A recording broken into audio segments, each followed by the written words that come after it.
കുവൈറ്റിലെ ഗൾഫ് ബാങ്കിൽ നിന്നും കോടികൾ കബളിപ്പിച്ച് മുങ്ങിയ നഴ്സുമാരടങ്ങുന്ന മലയാളികൾക്കെതിരായ കേസിൽ കൂടുതൽ വിവരങ്ങൾ കൈമാറാൻ ബാങ്ക് അധികൃതർ അടുത്ത ആഴ്ച കൊച്ചിയിലെത്തും.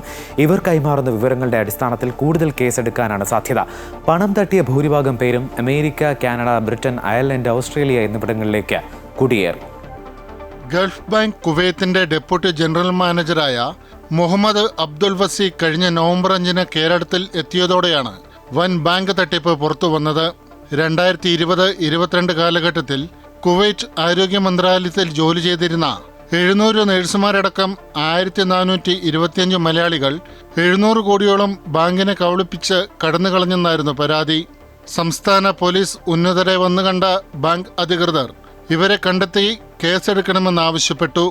തുടർന്ന് നടത്തിയ അന്വേഷണത്തിലാണ് കേസെടുത്തത്.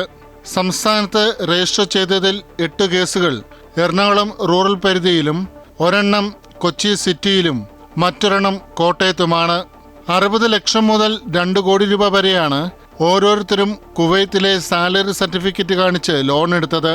ആദ്യത്തെ കുറച്ച് തവണകൾ അടച്ച ശേഷം പലപ്പോഴായി ഇവരെല്ലാം മുങ്ങിയെന്നാണ് ബാങ്ക് അധികൃതരുടെ പരാതി.